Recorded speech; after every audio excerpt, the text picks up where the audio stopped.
Alors, que faire lorsque le promoteur immobilier fait faillite?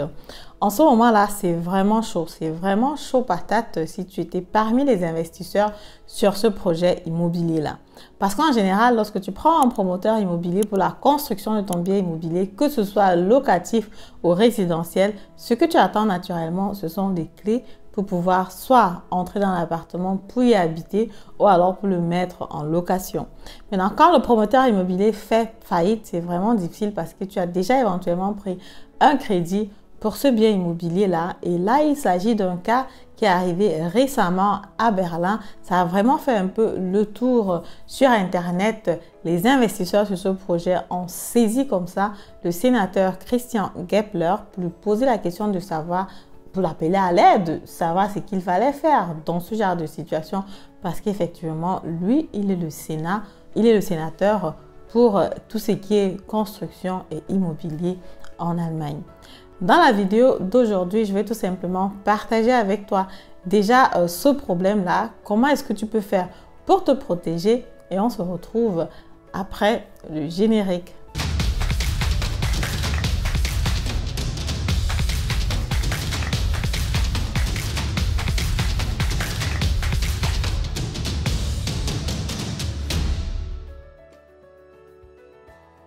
Alors, salut à toi, si tu ne me connais pas encore, mon nom c'est Madeleine Ntedem, je suis investisseur immobilier, entrepreneur dans le domaine de l'immobilier. Si toi, le domaine de l'immobilier t'intéresse, c'est que tu es au bon endroit parce que moi, ma mission, c'est que toutes les personnes de la diaspora africaine, camerounaise soient propriétaires au plus tard à 35 ans. Pourquoi? Parce que tout simplement, nous le pouvons. Ça nous permet d'avoir une place de privilégié. On a fini avec les études, on a bossé, on a la possibilité comme ça de se construire un patrimoine de l'immobilier. Pourquoi ne pas le faire? Ce que je te propose concrètement, c'est déjà la première consultation qui est gratuite en coaching. Tu as les biens immobiliers qui se trouvent dans mon réseau que tu peux acheter. Et si tu veux aller d'abord te former parce qu'effectivement, tu veux d'abord avoir les connaissances dans la thématique, avant d'investir, je t'invite donc à prendre ma formation en ligne, investir en immobilier comme un pro, où je t'accompagne encore pour ton acquisition immobilière. Alors, sans plus tarder, rentrons donc sur la thématique du jour. Lorsque le promoteur immobilier fait faillite, qu'est-ce qui se passe?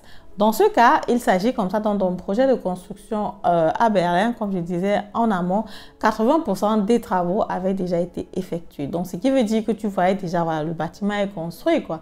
Tu vois les murs, tu vois les poteaux, tu vois déjà tout. Mais le truc, c'est que l'appartement, les maisons ne sont pas encore vivables. Naturellement, les personnes sont complètement désespérées parce qu'elles ont pris un crédit pour cela, que ce soit pour mettre en location ou pour habiter à l'intérieur, surtout pour les personnes qui veulent habiter.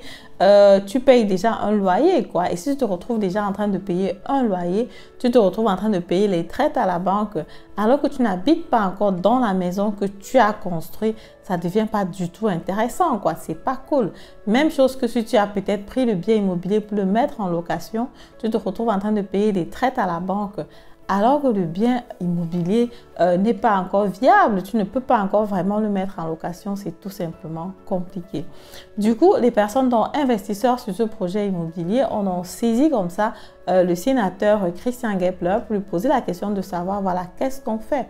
Parce qu'effectivement, si à Berlin, on se retrouve dans ce genre de situation, c'est parce qu'effectivement, il y a un manque criard de biens immobiliers. J'avais déjà fait une vidéo pour parler de ça où je vous donnais les chiffres pour le manque de biens immobiliers. Je te mets encore la vidéo pour que tu puisses regarder ou alors regarde tout simplement sur ma chaîne.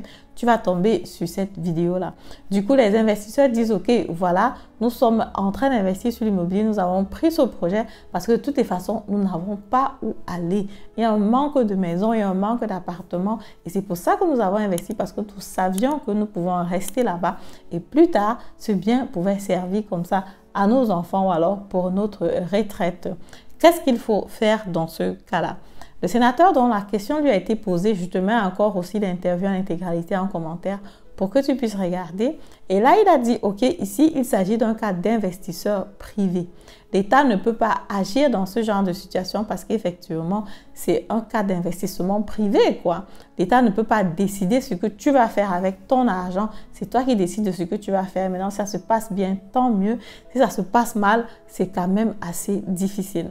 Les personnes investisseurs voulaient donc concrètement que l'État dise OK, voilà par exemple une garantie à la banque ou alors voilà une quantité d'argent qu'on peut utiliser pour continuer le projet ou alors que l'État peut continuer le projet, quoi. Parce qu'effectivement, quand on parle du promoteur immobilier qui fait faillite, ça veut dire quelque part, il y a l'argent qui manque.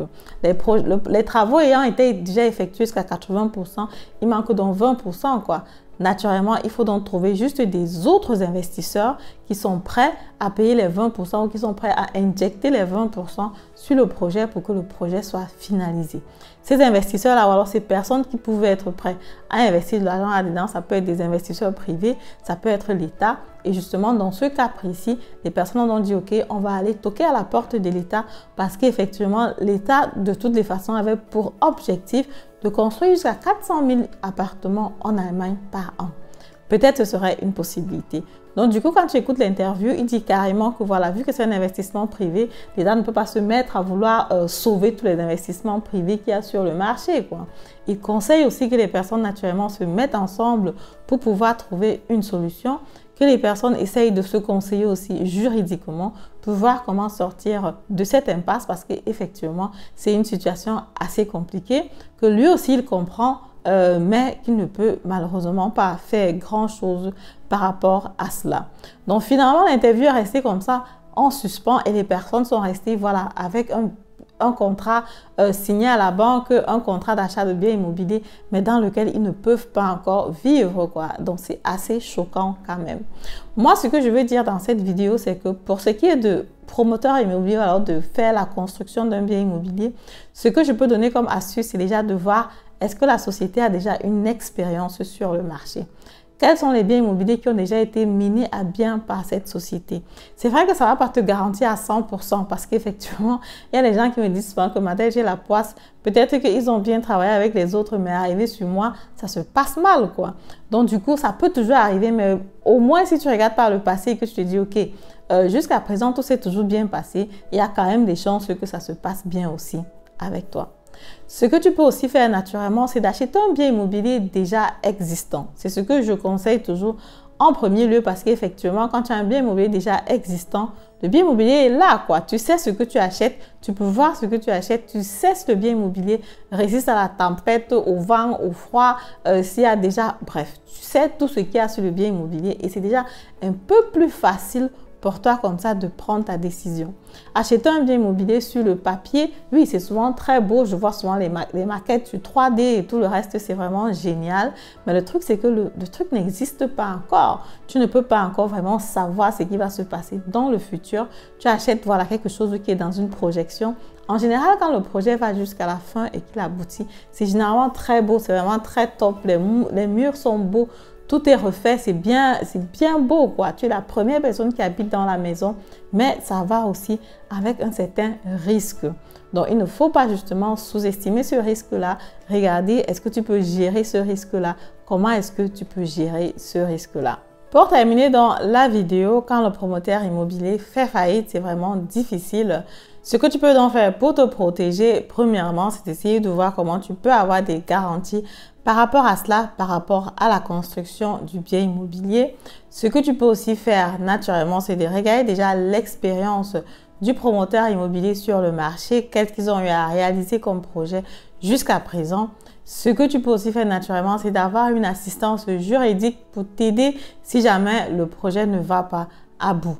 Poser la question de savoir si ça ne va pas à bout. Qu'est-ce qu'on fait? Est-ce qu'il y a d'autres investisseurs qui seraient peut-être prêts à injecter de l'argent dans le projet? Parce qu'en général, quand les personnes prennent aussi un crédit, elles ont calculé par rapport à ça, quoi. Tu prends un crédit parce que tu dis, OK, tu peux avoir une certaine rentabilité sur le bien immobilier ou alors parce que tu penses que tu vas y habiter et pas forcément pour devoir payer 2 loyers parce que sinon, c'est assez lourd. Tu payes déjà ton loyer et tu payes encore des traites pour une maison qui n'est pas encore finie. C'est assez lourd généralement. C'est donc ce que je voulais partager avec toi dans cette vidéo. Si la vidéo t'a plu, comme d'habitude, je t'invite comme ça à me mettre un pouce en haut, commenter la vidéo, partager massivement la vidéo. Et pour finir aussi, comme je dis aussi dans la vidéo, un projet déjà existant, c'est généralement la meilleure solution parce qu'effectivement, tu vois déjà le bien, tu sais ce que le bien peut faire, tu sais ce qu'il ne peut pas faire et ce n'est pas forcément une projection sur le futur. À très bientôt pour la prochaine vidéo.